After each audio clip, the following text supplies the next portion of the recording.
My name is Sister Clare, and I'm a consecrated member of the community of the Beatitudes, which is an ecclesial family of consecrated life. The gift of God to us from the very beginning had been the common life together with families, single people, and priests and brothers and consecrated sisters. So it was a common call, and we had members from all around the world. It very quickly became an international reality. The love of our community at the beginning was for that form of life that the early church lived, where it says they prayed together and they put all things in common, and they were always praising God in the temple. And the reading from the beginning of Acts was what inspired the model of life of our first members. And we just knew that to be faithful to that, we couldn't accept the division of our community into an institute and then lay members who weren't in any way full members. The thing is, canonically, that form doesn't exist even today. So a long journey for us to rewrite our statutes, to reappropriate ourselves of our original charism and the gift of God, which was to be like a people of God in miniature. It was actually Rome that came up with that designation of Ecclesial Family, which we really find beautiful, because that's what it is. It's a family where each one has their place. So we are actually the first community of our kind to receive that name and to be formally approved under that title of Ecclesial Family. And I have a feeling there'll be other communities that follow suit, who are we're just waiting to see what would happen to us, I think. So that is really what we are. It's an ecclesial family, and anyone who comes to visit us will very quickly realize that, all these people around there, some of them are full members, some of them are associate members, some of them are just there sharing our life. And this is what it is for us to be an ecclesial family, with the core of it being that life of prayer and common life of the members of the three branches of our community. So the priests and brothers, the sisters, and the lay members. I think my artistic sensibility, the love of a certain form of poverty, and the joy that goes with that poverty and belonging totally to the Lord, led me along a path of discernment for something which I hoped I could combine, being an artist as well as being a consecrated person. And the Lord has a funny way of catching us, I think, and leading us to where He wants us by our deepest desires. And so for me, it was very much art and consecrated life were the two things, but with that Franciscan heart, and also a love, I think, for the spirituality of Carmelite spirituality, Saint Therese especially. So my journey after school was very much one of being aware that I was called to something, but also the concrete reality was that God made me wait for a while before He led me to where He wanted to place me in His church. So that's a whole long story in itself. But the long and short of it was that I began really searching, and that search led me to the realization that I couldn't find what I was looking for in New Zealand. And so I was about to embark upon a time of discernment with a Franciscan community that I'd heard about in the States. And that's when God, in His mercy, brought to me what I couldn't find myself, and led me to meet some members of the Beatitudes community. Your community was kind of born out of Fourvière or Lyon? No, not at all. And that's maybe a little confusing thing. Yeah. People who come here. It's the Sanctuary of Fourvière. It's the Sanctuary of Fourvière because we wanted to honour the missionary heritage of New Zealand.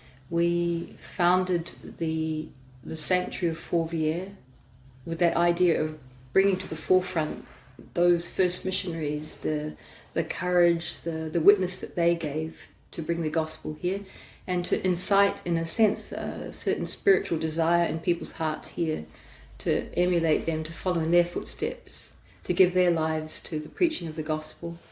And so we went right back to most of those early Catholic, the first Catholic missionaries came from the Diocese of Lyon in France.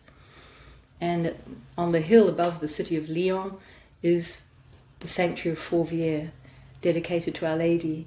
And all those first missionaries made the pilgrimage up the hill to dedicate their lives and their mission to Our Lady, or to the Trinity through Mary, and before they set sail for New Zealand. So although our community has really nothing to do with Lyon in France, it has something to do with our presence here in New Zealand to honour that heritage. So probably a lot of our French brothers and sisters wouldn't know much about Fourvière. It's just one shrine among many in France, but it's very special to us here in New Zealand. Yeah. And other than cultivating that kind of spirituality, what other works do you have going on here? Or events, things like that? Events, well, because our first mission is really prayer, so for us the liturgy is the primary place of evangelization. Evangelization first of ourselves and our community, and also of those who come to join us. So our liturgy, we put a lot into the liturgy, in the sense that the singing, the songs, the music, the incense, the icons, all these things are to elevate our minds and our hearts to God. I think the singing especially. Singing especially. 5-part harmonies. Yeah. Sometimes 6. But it's true that the way of beauty is something that I think our community expresses that in a special way, and that really goes with our eschatological vocation. So our community was not founded or created for any particular work, but to be the people of God, giving praise to God and praying for really the glorious return of Christ, for his coming in glory. So that's our eschatological vocation, is by our prayer, by our mission, our service, to hasten the coming of Christ in glory. And with all that implies, which is the full gathering in of the nations, it's the full revelation of Christ, that all might see and know him and be, enter into his kingdom. So for us, I guess we want to make manifest that kingdom already here on earth, and that's really the life of the Beatitudes. It's to live out the Beatitudes in the way we welcome people, in our practicing of hospitality, in our evangelization, whether we go out to give a retreat in a school or welcome a group here or accompany individuals who come on retreat. That's really our primary mission, is that people can come and receive the overflowing of our prayer and of our life in community, our mission. That's really, from prayer we receive what we then give. And so for us it's important. Hospitality is to receive whoever God sends us, whoever comes here, that they can somehow benefit from what we've received. And so that's our first calling. And the living together as an ecclesial family is the place where we manifest that calling. And the common life together, it's one of it's a purifying thing. It's a place where we can give of ourselves the most and learn really what love is in this, our self-gift, and also receiving the other as they are, and all together turning our minds and our hearts to God and his kingdom. So that's our first calling everywhere in the world. All of our houses have that first vocation. After that, there may be specific apostolates, specific activities or services of every family in the church, every spiritual family expresses the gospel in a particular way, and people are drawn to the gospel through them. And so it's the same for us. We want people to be drawn to the gospel through our way of living out the gospel, the Beatitudes in a particular way. You mentioned that you have a love for art. How do you feel you're kind of living that out through your life as a Beatitude sister? Right now it's all interior. Yes, that's never left me, and I'm so happy that at the moment we have a resident artist with us, and it's not me.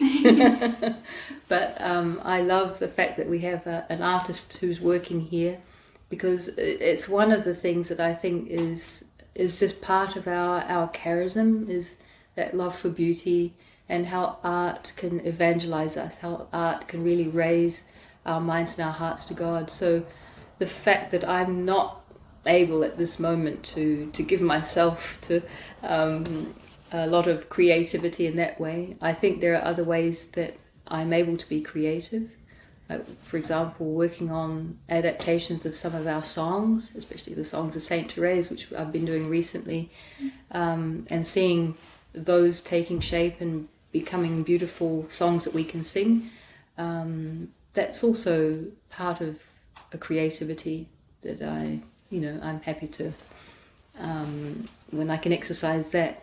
But even like setting up the chapel, preparing flowers or decorations when we have a special event, that's kind of, it all ties in. There are many ways that we can actually give what is in us.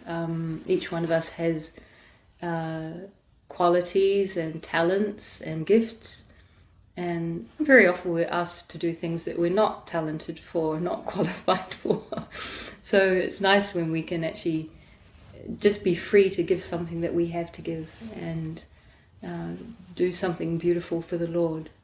So I haven't given up hope of being able to take up my calligraphy pen or my pastels again at some stage. But sometimes what we intuitively would love to do ourselves, we find that we're sowing seeds that others will pick up later, and it all comes together anyway for the glory of God. So I'm not too unhappy that I can't be a full-time artist. Well, thank you, Sister Clare. Oh, thank you.